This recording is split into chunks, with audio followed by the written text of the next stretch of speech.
बिस्मिल्लाहिर्रहमानिर्रहीम। अस्सलाम वालेकुम नादरीन, आप यूट्यूब चैनल देख रहे हैं। मैं इमरान खान हूँ। अवामी जॉइंट एक्शन कमेटी का एहतजाज जारी है और वहाँ पे इलेक्शन का एक मरहला और मुकम्मल हो गया। तो आज़ाद कश्मीर में जो इंस्टॉलेशन हो रही है एक नई हुकूमत की, वो अब आगे की तरफ बढ़ रही है। ये जो बातें की जा रही थी कि एस्टेब्लिशमेंट और नून लीग के बीच में कोई फड्डा हो गया या पीपल्स पार्टी और एस्टेब्लिशमेंट के बीच में कोई फड्डा हो गया, तो ये सबसे बड़ा सबूत है कि आज एक मरतबा फिर एस्टेब्लिशमेंट जो फ्री हैंड दे रही है और हुकूमत बनाकर दे रही है, यानी हाथ से पकड़ कर हुकूमत बनाकर दे रहे हैं। जिस तरह एजेंसियों ने मीरपुर के अंदर इलेक्शन करवाया, जैसे मुजफ्फराबाद के अंदर बड़े पैमाने पे एजेंसियों की मुदाखलत थी, लोग सुबह से ही पहुंचे हुए थे सादा कपड़ों वाले, उनके पास हथियार भी थे, उनका पूरा कंट्रोल भी था। तो जिस तरह ये कर रहे हैं, और फिर फ़ायदा किसको हो रहा है? PMLN को और पीपल्स पार्टी को। तो ये बात तमाम लोग अपने दिमाग से निकाल दें कि आसिम मुनीर साहब की जो एस्टेब्लिशमेंट है, उसकी कोई भी लड़ाई नवाज शरीफ साहब या जरदारी साहब के साथ हो सकती है। ये आपस में कभी नहीं लड़ेंगे, ये एक दूसरे की इंश्योरेंस पॉलिसी है और ये एक दूसरे को मिलकर पाकिस्तान की आवाम से और इमरान खान से बचा रहे हैं। अगर ये आपस में लड़ पड़े तो ये अवाम की खुराक बन जाएंगे। लिहाजा इन्हें इकट्ठा रहना पड़ेगा। छोटे छोटे इख्तलाफात होंगे इनके बीच में, लेकिन ये उन्हें हल कर लेंगे। आपको ये सीटें नहीं बता रही कि 2 मराहिल के अंदर ही PMLN की हुकूमत कायम कर दी गई, इससे पहले गिलगित बल्तिस्तान में पीपल्स पार्टी की हुकूमत कायम कर दी गई। तो ये एस्टेब्लिशमेंट पूरा साथ दे रही है इन 2 पॉलिटिकल पार्टीज़ का। वहाँ पे फायरिंग और शेलिंग के वाक़यात हुए हैं। कुछ वीडियोस मेरे पास आई, मैं वो देख रहा था, कुछ सोशल मीडिया पे आई, वहाँ पे भी मौजूद हैं। लेकिन कुछ मनाजिर बड़े दिल खराश, बड़े तकलीफ दे हैं। जिस तरह अंधाधुंध सिक्योरिटी फोर्सेज फायरिंग करती हैं आज़ाद कश्मीर में, उन नौजवानों पर आफरीन है, वो उस जगह को छोड़कर भागते नहीं, बल्कि वहाँ खड़े रहते हैं, वो मुकाबला करते हैं। इन लोगों ने बहुत फायरिंग देखी है। ये LOC के आसपास रहते हैं, सारी ज़िंदगी इन्होंने यही कुछ देखा। शेलिंग हो रही है, बमबारी हो रही है, फायरिंग हो रही है, लोग शहीद हो रहे हैं, इन्होंने बहुत लाशें उठाई हैं। तो इसलिए कश्मीरी काफ़ी हद तक यूज टू हैं और वो मुकाबला करते हैं। बाकी जगह पे ऐसा मुकाबला कभी नहीं होता अवाम का सिक्योरिटी फोर्सेज के साथ, जैसा मुकाबला खैबर पख्तूनख्वा में, या जैसा मुकाबला बादौक़ात बलूचिस्तान में, या जैसा मुकाबला हम कश्मीर के अंदर देख रहे हैं। पंजाब के लोग निस्बतन सेफ रहते हैं, सिंध के लोग भी बहुत हद तक, तो वहाँ पे उस तरह का मुकाबला होता नहीं है। लेकिन अब नफरत भी बहुत बढ़ गई है। सिक्योरिटी फोर्सेज जब गोली चलाती हैं अपने ही लोगों पर, तो लोग उनके खिलाफ हो जाते हैं, लोग उनके खिलाफ नारे भी लगाते हैं। अभी मैं कल आपको दिखा रहा था कि मरियम औरंगजेब नारे लगा रही थी, पाक फौज जिंदाबाद। हालांकि इलेक्शन जीता उसने, एक पॉलिटिकल प्रोसेस है, उसमें एक इदारे को बीच में घसीट कर ले आई। अब जब मरियम नवाज इलेक्शन हार के, जब उसको सीट फॉर्म 47 दिया जाएगा जर्नैलों की तरफ से, तो बाद में वो पाक फौज जिंदाबाद के नारे लगाएगी, तो मुखालिफिन क्या कहेंगे या अवाम क्या कहेगी? देखिए ना, यही वही पॉलिटिकल पार्टी है जहाँ पे मरियम नवाज नारे लगाती थी, ये जो दहशतगर्दी है उसके पीछे वर्दी है। ये नारा बहुत पसंद आया, फिर मरियम नवाज को वज़ीर आला बना दिया गया। अब दूसरी साइड ये नारे लगाती है, बल्कि अब तो पाकिस्तान के कोने कोने में ये जो दहशतगर्दी है इसके पीछे वर्दी है, ये वाला नारा लगना शुरू हो गया। ये अफसोसनाक बात है। देखें ना, अभी जो सुहेल अफरीदी ने बात की आगे चलकर, वज़ीर आला एक सूबे का, लेकिन उसने जो बात की, उसने नारा तो नहीं लगाया, लेकिन बात यही की। वो जो मुराद सईद ने बात की, उसने नारा तो नहीं लगाया कि ये जो दहशतगर्दी है इसके पीछे वर्दी है, लेकिन बात मुराद सईद ने भी वही कही है। और यही बात दूसरे अल्फाज में अली अमीन गंडापुर भी कहता था, और यही बात एमल वली खान भी कहते हैं, और यही बात मौलाना फजल रहमान ने कही, उनके लोगों ने कही। तो ये जितने भी खैबर पख्तूनख्वा के लोग हैं या पॉलिटिकल पार्टीज हैं, वो इस बात पे कन्विंस्ड हैं कि दहशतगर्दों को पाकिस्तान की मिलिट्री एस्टेब्लिशमेंट लेकर आई और अब उनके पास अच्छे और बुरे दहशतगर्दों की फहरिस्त है। कुछ गुड तालिबान है, कुछ बैड तालिबान है। इस पे आगे जाके बात करता हूँ। नौजवानों के मोटरसाइकिलों को भी आज़ाद कश्मीर में आग लगी हुई देखी मैंने कुछ मनाजिर में। ये बहुत अफसोसनाक है। सिक्योरिटी फोर्सेज वहाँ पे खड़ी हुई हैं, वो आग लगा देते हैं, लोगों के मोटरसाइकिलों को, गाड़ियों को तोड़ देते हैं, अमलाक को नुकसान पहुँचाते हैं। ये काम तो शरपसंद करते हैं ना, तो शरपसंदों वाले काम अगर सिक्योरिटी फोर्सेज के लोग करेंगे तो कितनी बुरी बात है। सिक्योरिटी फोर्सेज के लोग मुंह पे नकाब डाल के, डंडे पकड़ के लोगों की इमलाक को तोड़ रहे हो। ये 9 मई को भी हमने देखा, उसके बाद बार बार देखा। यही सारा कुछ हमने डी चौक में देखा, यही सारा कुछ हमने देखा मुरीदके में, और यही सारा कुछ आज हम देख रहे हैं आज़ाद कश्मीर में। लेकिन इन सारी चीज़ों के बावजूद जॉइंट अवामी एक्शन कमेटी के लोग मुज़ाकरात करना चाहते हैं। वो आज भी मुज़ाकरात में बिलीव करते हैं। इतने लोग शहीद करवाने के बावजूद, उमर नज़ीर कश्मीरी का भाई उस्मान नज़ीर कश्मीरी शहीद हो गया। एक भाई के लिए कितनी तकलीफ दे बात है, बहुत बड़ा जख्म है, बहुत बड़ा दुख है कि मैं तहरीक चला रहा था, उसका हिस्सा था, मेरा भाई उसमें शहीद हो गया। इसके बावजूद वो कहता है जी मुज़ाकरात करें, बात करें, बैठें। किसी नतीजे पर पहुंचे, वो अपने लोगों का मजीद खून नहीं बहाना चाहता। इससे बड़ा आपको और क्या सबूत चाहिए कि जिसके घर में लाश पड़ी हो और वो कह रहा हो नहीं हम बात भी कर सकते हैं, हम मामले का हल भी निकाल सकते हैं। इससे बड़ा और क्या सबूत आपको चाहिए जो आपको ये बताए कि ये लोग शरपसंद नहीं है, ये दहशतगर्द नहीं है, ये पाकिस्तान के दुश्मन नहीं है। ये जो गिरे लगा दिए ना ख्वाजा आसिफ जैसे बंदों ने, या शहबाज शरीफ ने, या फील्ड मार्शल आसिम मुनीर और उसकी टीम ने, ये जो गिरे लगा दी है ना, ये हाथों से तो लगाई है, ये दांतों से खोलनी पड़ेगी इनको। और बिलावल की हुकूमत है ना वहां पे, आज़ाद कश्मीर में हुकूमत तो बिलावल की है, इसीलिए लोग उसको रिजेक्ट कर रहे हैं। नून लीग को सादा अक्सरियत दिलवा दी गई 2 ही मराहिल में, पीपल्स पार्टी को, यानी ये अकेले भागे हैं दोनों और इनका मुकाबला ये नहीं कर पाए, वोट ले ही नहीं पाए। जाली फार्म 47 इनको फिर भी चाहिए थे। बिलावल जनाब बाहर हो गया हुकूमत बनाने की रेस से, और PMLN जो है वो 2 मराहिल के बाद उनको ये सहूलत दे देगी। मैंने आपको कहा था कि जो सेक्टर कमांडर हैं ब्रिगेडियर फाइक आज़ाद कश्मीर में, नवाज शरीफ से बहुत इश्क करते हैं, वो बहुत प्यार है उनका, नवाज शरीफ से बहुत ज़्यादा प्यार है। इतना प्यार है कि वो अपने करीब या उनके पास जो कैदी भी जाते हैं उनको जाके भी वो नवाज शरीफ की तारीफ़ें करते हैं और उनके लिए तबलीग करते हैं। इतना प्यार है कि ISI की कैद में जो दहशतगर्द या बड़े बड़े मुजरिम ये पकड़ लेते हैं, उनको भी जाके वो कहते हैं कि नवाज शरीफ से अच्छा आदमी कोई नहीं है। ब्रिगेडियर फाइक की मैं आपको बात बता रहा हूँ। बहरहाल देखते हैं ये इश्क कब तक चलता है।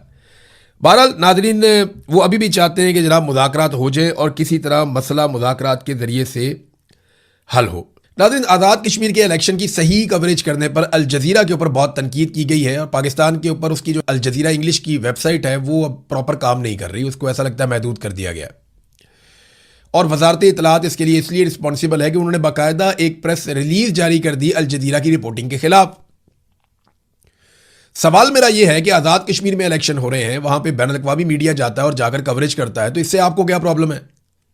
और वो अगर अपनी रिपोर्टिंग करता है तो इससे आपको क्या प्रॉब्लम है?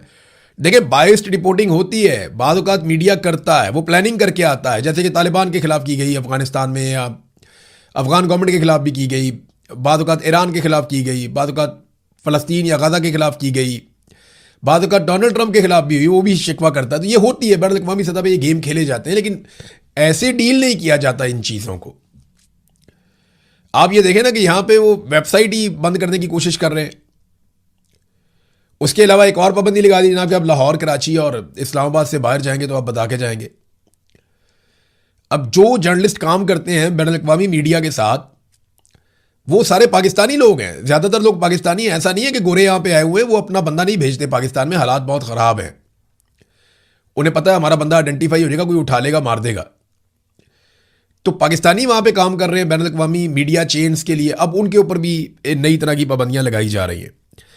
इससे पहले नाज़रीन मैं आगे बढ़ूँ बाकी खबरों की तरफ, मैंने आपसे पहले भी कहा था, मैं दोबारा वही चीज़ आपके सामने दोहरा रहा हूँ कि अगर आप ओवरसीज़ पाकिस्तानी हैं और आप पाकिस्तान में पैसे भेजना चाहते हैं तो एक एप्लीकेशन मैंने आपको बताई थी, टैप टैप सेंड। आप इस एप्लीकेशन को इस्तेमाल कर सकते हैं, काफ़ी लोगों ने इस्तेमाल किया भी है इसको। और इसमें अगर आप बरतानिया में रहते हैं, UAE में रहते हैं, कनाडा में, यूरोप में, ऑस्ट्रेलिया में, अमेरिका में, अगर इन ममालिक में आप रहते हैं तो आप पैसा इस टैप टैप सेंड के जरिए पाकिस्तान में भिजवा सकते हैं। ये पैसा ईजी पैसा या जायज़ कैश के जो अकाउंट्स हैं उनके अंदर भी आप भेज सकते हैं इन ममालिक से पैसा। फ़ायदा आपको ये हो जाएगा कि ये तेज़ रफ्तारी से पैसा आएगा, एक्सचेंज रेट जो है वो आपको अच्छा मिल जाएगा और पैसा आपका महफूज भी रहेगा। और अगर आप मेरा प्रोमो कोड इस्तेमाल करेंगे जो कि IRK है, ये आपसे पूछेगा कोई प्रोमो कोड है आपका, तो IRK अगर आप डाल देंगे तो आपको एक बोनस भी मिल जाएगा। हाँ, अगर आप अमेरिका से पैसे भेजते हैं तो आपको $20 का बोनस मिल जाएगा। $20 ठीक ठाक पैसे होते हैं, तो ये आपको एक बोनस भी मिल जाएगा। मैंने आपको दोबारा से रिमाइंड करवा दिया कि अगर आप ओवरसीज़ पाकिस्तानी पैसे भेजना चाहते हैं तो आप इस एप्लीकेशन को इस्तेमाल करें, ये बेहतर है। नाज़रीन, आज वज़ीरिस्तान में धमाका हो गया। कभी हंगू में दहशतगर्दी होती है, कभी पेशावर में दहशतगर्दी होती है, कभी कबल में दहशतगर्दी होती है, कभी किसी और एरिया में दहशतगर्दी होती है। लगातार दहशतगर्दी के वाक़यात खैबर पख्तूनख्वा में बढ़ते चले जा रहे हैं। क्यों बढ़ते चले जा रहे हैं इसके बारे में खुलकर कोई बात नहीं कर रहा, लेकिन मुराद सईद ने कहा कि जब भी कभी हम सवाल उठाते हैं तो दहशतगर्दी बहुत तेज़ी से बढ़ जाती है और हमारे इलाकों में मारकुटाई शुरू हो जाती है। इसको ज़रा आज सिंप्लीफाई कर देते हैं कि पाकिस्तान की जो मिलिट्री एस्टेब्लिशमेंट है उसके मुखालिफिन कहते क्या हैं। ज़रा सादा अल्फाज में आपको आज ये बात मैं समझाता हूँ। इनका यह मानना है कि पाकिस्तान की फौज इन दहशतगर्दों को कंट्रोल करती है और इनके जरिए से इस खित्ते में अपने मकासद हासिल करती है। जर्नैल इस गेम को खेलते हैं, कभी ये दहशतगर्द अफगानिस्तान में इस्तेमाल होते हैं, कभी दहशतगर्द इंडिया में इस्तेमाल होते हैं, कभी दहशतगर्द पाकिस्तान में इस्तेमाल होते हैं। तरीकाकार क्या है कि जहां पे पाकिस्तान की मिलिट्री एस्टेब्लिशमेंट जाकर बैठना चाहती है, वो वहां पहले दहशतगर्दी के वाकयात करवाती है, और जब वहां दहशतगर्दी बहुत बढ़ जाती है, आग लग जाती है, तो उसके बाद ऑपरेशन के बहाने वहां पहुंचते हैं और फिर उस एरिया पे कंट्रोल हो जाता है और फिर दहशतगर्दी खत्म हो जाती है। ये उन लोगों का मानना है। मुराद सईद ने भी ये बात की, बाकी लोगों ने भी यही बात की, अमन पासून वाले भी यही बात करते हैं, खैबर पख्तूनख्वा के वकला से आप मिले वो भी यही बात करते हैं, सहाफियों से मिले ऑफ द रिकॉर्ड वो सारे लोग यही बात करते हैं। ओपनली कहने में जरा लोग डरते हैं, वो ये कहते हैं जी कि हमें उठा लेंगे, मारेंगे, गायब कर देंगे, तशद्दुद करेंगे, जान से मार देंगे, तो हम क्या करें। अच्छा, जो बोलता है ना उसके ऊपर भी अटैक होता है। अब जो हमले हो रहे हैं, आप गौर कीजिएगा, ये हो रहे हैं उन लोगों पे जो अमन के लिए आवाज उठाते हैं। अब जो बंदा कह रहा है अमन होना चाहिए, ऑपरेशन नहीं होना चाहिए, जो बंदा ऑपरेशन के खिलाफ है, अमन के खिलाफ है, उसके ऊपर अचानक से हमला हो जाता है।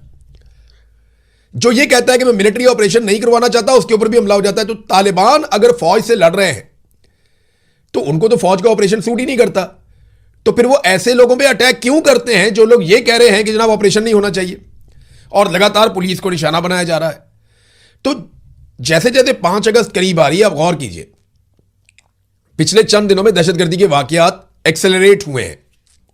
खैबर पख्तूनख्वा में दहशतगर्दी के वाकयात में एकदम इजाफा हो गया है, और वो हुआ जैसे ही इन्होंने अनाउंस किया पाकिस्तान तहरीक इंसाफ ने, हम बहुत बड़ा जलसा करने जा रहे हैं, फाइनल तहरीक की तरफ जा रहे हैं, हम बहुत बड़ी मूव अब चलाएंगे। इमरान खान की बहन भी निकली, वो अलग अलग जगहों पे जा रही हैं। आजकल जिन एरियाज में अलीबा खानम फिर रही हैं, अल्लाह ताला उनकी ज़िंदगी की हिफाजत करे, वो इंतहाई खौफनाक इलाके हैं। वहाँ गुड तालिबान भी हैं, बैड तालिबान भी हैं। बैड तालिबान वो हैं जिनके बारे में ये तासुर है कि वो पाकिस्तान की मिलिट्री एस्टेब्लिशमेंट की बात ही नहीं सुनते, वो कंट्रोल ही नहीं हो सकते। गुड तालिबान वो हैं जो पाकिस्तान की मिलिट्री एस्टेब्लिशमेंट की बात सुनते हैं और उनके कहने के मुताबिक कंट्रोल भी हो जाते हैं। और गुड तालिबान को लाके बसाने की बात जनरल बाजवा ने खुद पार्लियामेंट के सामने की थी। यानी वो लोग पार्लियामेंटेरियंस बैठे हुए थे इमरान खान से, ये बार बार कहते रहे कि जनाब हमने इनको लाकर बसाना है, यहाँ पे ये हमारे अपने लोग हैं। गुड तालिबान वो हैं जिनसे किसी को भी उठवाया जा सकता है, किसी को मरवाया भी जा सकता है। अली अमीन गंडापुर ने मुझे कहा, और बहुत पब्लिकली उन्होंने बार बार ये बात की, अली अमीन गंडापुर ने, कि जो गुड तालिबान है ना, ये फौज का खेल है, ये नहीं खेलना चाहिए। और पुलिस भी बिगड़ गई थी खैबर पख्तूनख्वा की, जनाब हमें हथियार दें, हमें इख्तियारात दें, हम जाने और दहशतगर्द जाने। हम दहशतगर्द को पकड़ते हैं, एजेंसियां आगे छुड़ा के ले जाती है, जनाब हमारा एसेट है।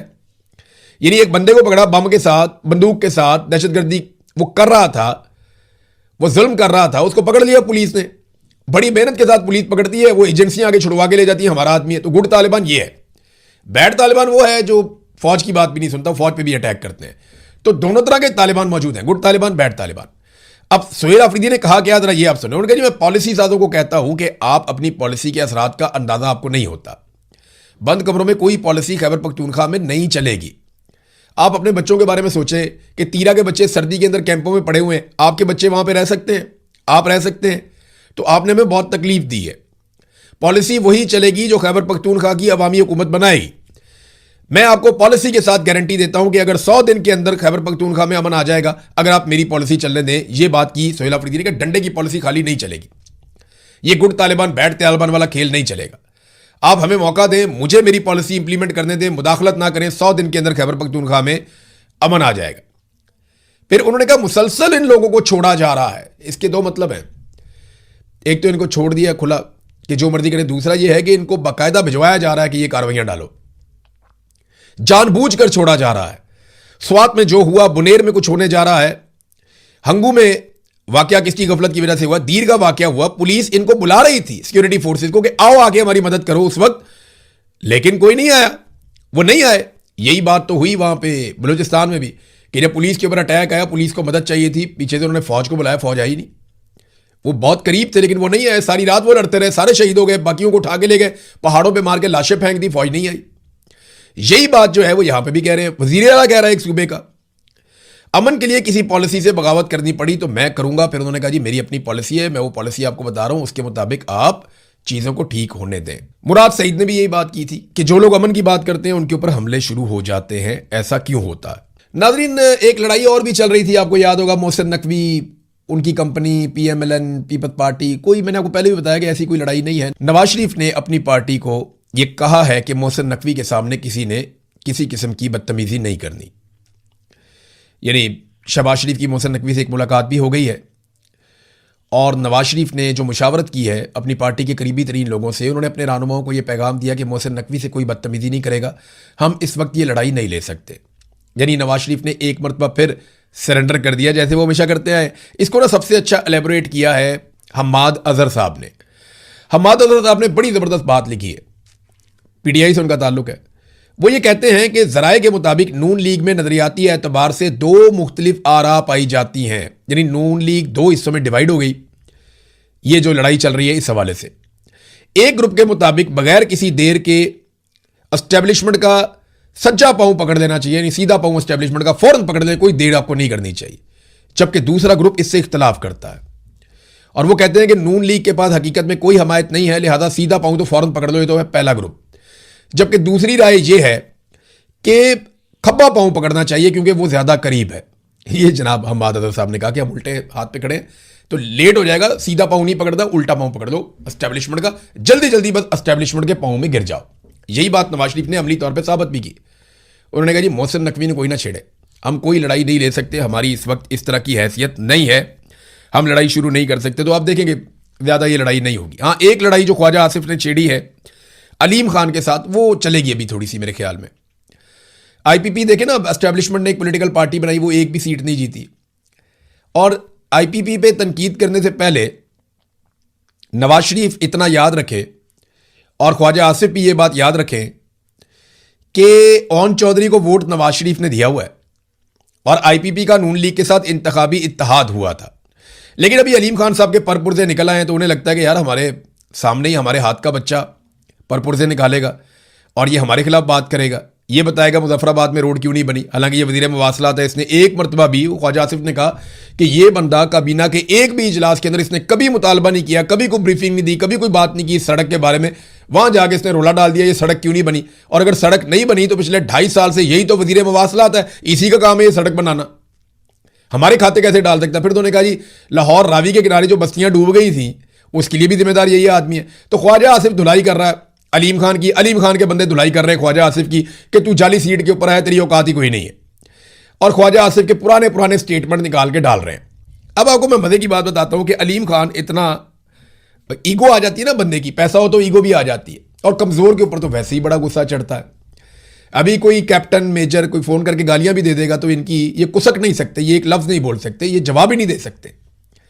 लेकिन ख्वाजा आसिफ है ना, पॉलिटिकल आदमी है, उसको गंदा करना है तो इन्होंने ना मुख्तलिफ कंपनियों से रब्ता करना शुरू कर दिया कि मुख्तलिफ सहाफ़ियों के जरिए से, मुख्तलिफ लोगों के जरिए से ख्वाजा आसिफ को अब हमने गंदा करना है, उसके पुराने क्लिप निकाल कर चलाने हैं, उसको हमने ख़राब करना है। और बाकायदा अलग अलग जगह पे इन्होंने प्राइवेट कॉन्ट्रैक्टर्स हायर किए और उन्हें कहा, मेरे से 3 लोगों ने रब्ता किया, मेरा नंबर सबके पास ही है, 3 लोगों ने रब्ता किया। उन्होंने कहा इमरान भाई एक छोटा सा कॉन्ट्रैक्ट है। मैंने कहा जी क्या? उन्होंने कहा ख्वाजा आसिफ की मंजी ठोकनी है तो चीज़ें हम आपको भिजवाएंगे, आपने ख्वाजा आसिफ की ऐसी की तैसी फेर देनी है। मैंने कहा यार किसी के कहने के, और उन्होंने साथ में ये कहा इसमें बहुत पैसा है, इसमें बहुत पैसा है, आप बताएं कहां पे पैसा ट्रांसफर करना है, आपको पैसा मिल जाएगा, ख्वाजा आसिफ की मंजी ठोक दें आप। और ये मैं हल्फन बात कह रहा हूं, आप मुझे, मैं हल्फ नहीं लेता लेकिन मैं हल्फन बात कह रहा हूं कि ये हुआ कि अलीम खान ने प्राइवेट लोगों को हायर किया और उन्हें कहा कि ख्वाजा आसिफ की आत्मा रोल दो, निकालो इसके सारे पुराने क्लिप, ये भी निकालो वो भी निकालो। तो ख्वाजा आसिफ के खिलाफ जो इस वक्त हो रहा है ना, ये एक बाकायदा पैसा लगा के की जाने वाली एक कंपेन है। ख्वाजा आसिफ इंतहाई घटिया नौयत की सियासत की उन्होंने, बेड़ीगर्क किया उन्होंने पाकिस्तान का भी और सियासत के वकार का भी। कुछ चीज़ें उनकी पॉजिटिव भी होंगी लेकिन ज़्यादातर नेगेटिव ही हैं, और जो किरदार उन्होंने पिछले 10-12 साल में अदा किया वो तो बेड़ीगर्क है। तो ख्वाजा आसिफ ने जितना मर्जी गंद मारा हो, लेकिन ये जो कंपेन अभी चल रही है ना अलीम खान से लड़ाई के बाद, ये पेड है, इसमें पैसा वैसा काफ़ी लगा हुआ है। और अलग अलग लोगों ने मेरे से रब्ता किया और मुझे कहा जनाब बहुत पैसा है, आप सिर्फ ख्वाजा आसिफ को जो बुरा कहना है, आप तो पहले ही इनके खिलाफ हैं, तो आप कर देना भाई थोड़ा सा। मैंने कहा यार ऐसे नहीं करूंगा। फिर मैंने सोचा इसको एक्सपोज कर देते हैं, इसको एक्सपोज कर देते हैं कि अलीम खान अपने पैसे के जरिए से ख्वाजा आसिफ पे अटैक करवा रहा है। अब ख्वाजा आसिफ जाने और अलीम खान जाने, हमारा तो प्रॉब्लम यह है कि पेट्रोल की कीमतें कम नहीं हो रही। ये देखें ना आप, आलमी मंडी में पेट्रोलियम मसनूआत की कीमतें लगातार कम हो रही हैं, $80 फी बैरल से भी नीचे चली गई हैं, $75 तक, $78 तक। ये कीमतें जंग से पहले वाले हालात में वापस आ गई। लेकिन पाकिस्तान में कीमतों को ठीक नहीं कर रहे। सिर्फ पिछले 15 दिनों में डीजल की कीमत में ₹70 फी लीटर का इजाफा किया गया और चंद पैसे की कमी की गई। अफगानिस्तान में जो इजाफा हुआ वो ₹1 कुछ पैसे का इजाफा हुआ 15 दिनों में। इंडिया में कोई इजाफा नहीं हुआ, बांग्लादेश में कोई इजाफा नहीं हुआ, नेपाल में कोई इजाफा नहीं हुआ। इन मुल्कों ने पेट्रोलियम मसनूआत की कीमतों में इजाफा नहीं किया, पाकिस्तान ने इजाफा कर दिया पकड़ के। ₹70 फी लीटर डीजल की कीमत में और ₹25.5 फी लीटर पेट्रोल की कीमत में इजाफा कर दिया। ये है नाजरीन पाकिस्तान के अंदर आम आदमी के मसाइल और हालात जिनके ऊपर नॉर्मली बात नहीं की जाती। सबको खड़ा होना पड़ेगा, ऐसे खड़ा होना पड़ेगा जैसे साबिक chief justice Peshawar high court Ibrahim Khan खड़े हुए थे। वो एक तकरीब में आए और उन्होंने चंद जुमले बोले, क्या कमाल जुमले, और उसके बाद लोगों ने जो अप्रिशिएट किया, तालियां बजाई, मजा आ गया मुझे। देखिए ना, ऐसे बंदा सीना ठोक करके बोलता है कि यार देखो मैं नहीं बिका, मैं काबू नहीं आया, इसका नशा ही और है। काजी फायद ईसा पूरी दुनिया में जहां भी जाएगा जिल्लत का इस्तारा, जनरल बाजवा, नदीम अंजुम, ये बाकी जो अभी कर रहे हैं सारे जातियां, इनके साथ भी यही होगा, ये जिल्लत का इस्तारा बनेंगे। आज भी वो जजेस जिन्होंने 2 नंबरियां की हैं, उनकी औलाद ये बता नहीं सकती कि हम उसकी औलाद हैं। कादी फायद ईसा ने जो गंद मारा, गंद घोला, जो आज ये जजेस गंद घोल रहे हैं, ये कल को अपना तारुफ करवा सकेंगे? सवाल ही पैदा नहीं होता।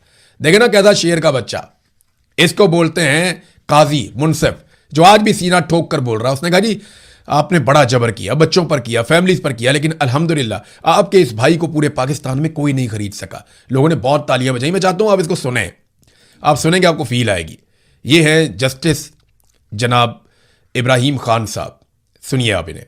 जबर किया, अपने बच्चों पे किया, अपनी फैमिली पे किया, लेकिन अल्हम्दुलिल्लाह आपके इस भाई को पूरे पाकिस्तान में कोई खरीद नहीं सका।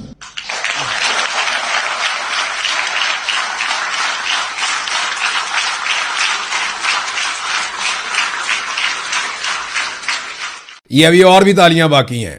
लोगों ने इतनी ताली बजाई है, कोई बंदा खड़ा होकर नहीं कह सका कि आपने ज्यादती की थी। ये होते हैं मुनसिफ, ज़मीर भी साफ, और इंसाफ किया उन्होंने, वाकई इंसाफ किया उन्होंने। अल्लाह रब्बुल इज़्ज़त तमाम जजेस को इनके नक्शे कदम पे या ऐसे अच्छे जजेस के नक्शे कदम पर चलने की तौफीक अता फरमाए। अब तक के लिए इतने, अपना ख्याल रखिएगा, अपने इस चैनल का भी। अल्लाह हाफ़िज़।